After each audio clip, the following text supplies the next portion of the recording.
There's one thing that I learned from E3 2015. It was far better than E3 2014. Anyways, for today's My Thoughts, I'm going to be giving my thoughts on E3 2015.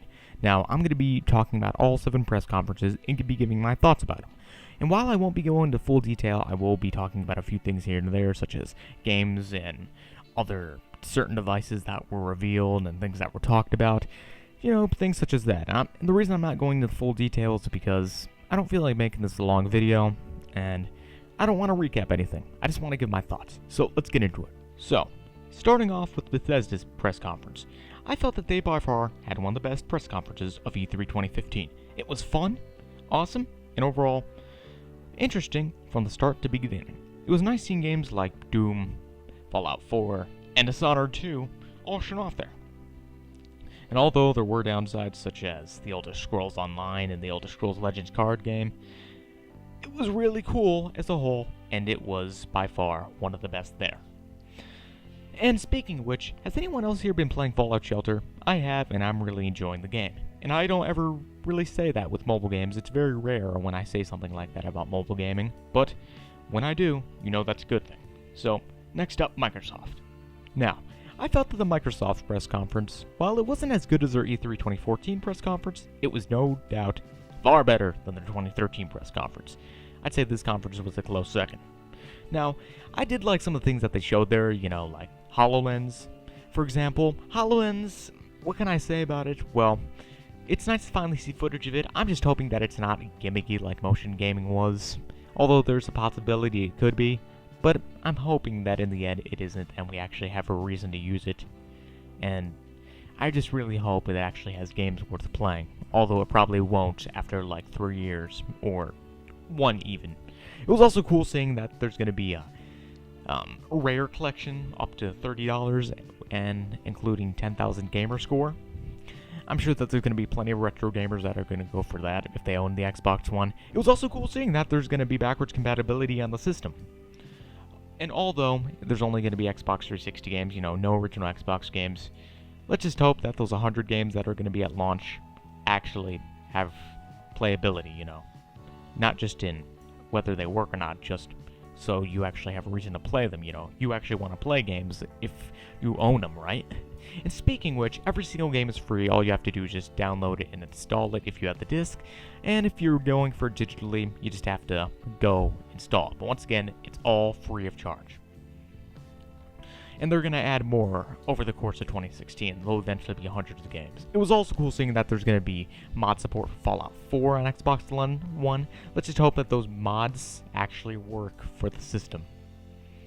So, yeah, there's that. And the Xbox One Elite controller, it was cool seeing that they're going to have that, but it is a bit pricey at $160. But let's hope that it actually is worth its price, even though there are some controllers I've seen that are far better. But hey, you never know. It was also so cool seeing games like Gears of War 4 and Halo 5, although I'm not that interested in Halo 5 at the time being. Although the Warzone mode hopefully will be cool, but that's all I can say about that. Next up, the EA conference. So, what can I say about EA's press conference? It sucked. That's mainly how I feel about it. Other than games like Mirror's Edge and Star Wars Battlefront, what was there really? There just wasn't that many interesting things shown off at all during the press conference. And they had, an entire 20-minute long segment all dedicated to FIFA, Madden, NFL, and facial scans for smartphones? That's stupid. If they want to talk about that, then just create a separate event, for people that actually care about that, like casuals and football fans. Let gamers like myself actually learn about games, Simple as that, EA. Alright, so next up, the Ubisoft press conference. Now, Ubisoft's press conference, fortunately, got the bad taste of Ubisoft's press conference out of my mouth.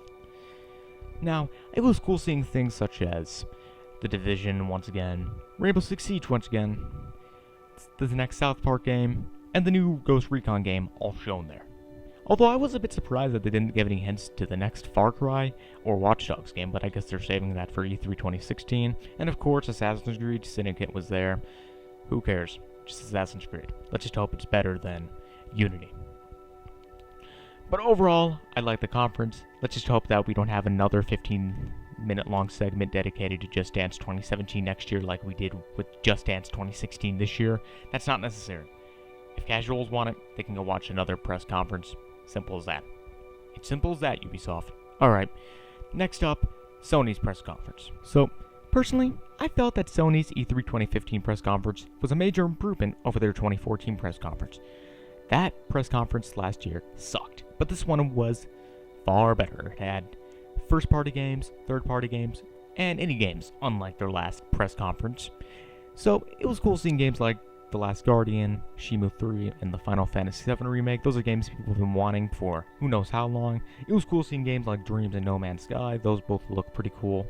And of course they had cool-looking games like Uncharted 4, and by far, the best way to end a press conference, aside from Bethesda's best conference, and how they ended that was awesome. And surprisingly, they had Call of Duty there. Yeah, it wasn't on the Xbox side. But hey, it's COD. So, big deal. Let's just hope that Black Ops 3 is actually decent. Anyways, on to Nintendo's press conference. Now, Nintendo's press conference, well, let's be honest here. It sucked horribly. It wasn't interesting whatsoever. Other than Star Fox and Mario Maker, what was there to care about? Everything else was just 3DS games for the Japanese market. And maybe the skits were amusing, but that was it. But they did say that they were going to be giving details about their NX 9th generation system at E3 2016, so let's hope we actually find out some juicy details about that. And hopefully we'll get a release date for it, I'm guessing 2017, because they want to get the Wii U out of their site as fast as possible, I'm guessing, because they really want to make a console that sells, and hopefully the NX actually has up-to-date hardware, and hopefully, like they promised, E3 2016 for Nintendo will be far better. So, finally, Square Enix. So, my thoughts on Square Enix's press conference for E3 2015. I felt it was by far one of the best press conferences of the entire E3 event this year. It was fun. The entire thing was fun from start to finish. It was cool seeing the games like Just Cause 3, Hitman, more Tomb Raider gameplay, and I guess more Final Fantasy. But, yeah, I really enjoyed it. They showed a lot of cool things there. And other than that, there isn't much I could say other than I really liked it. So, that's my opinion on the entire E3 event this year. And to be honest, I thought it was really good. Far better than E3 2014. And if I were to rate each press conference, I would go with Bethesda, then Square Enix, then Microsoft, Sony, Ubisoft, EA, and Nintendo. Why Nintendo at the very bottom? Because their E3 press conference this year sucked. Simple as that. So those are my thoughts on E3 2015. Anyways, that's all I had to say. I hope you enjoyed this video, and I'll see you all next time. Until then, I'm out.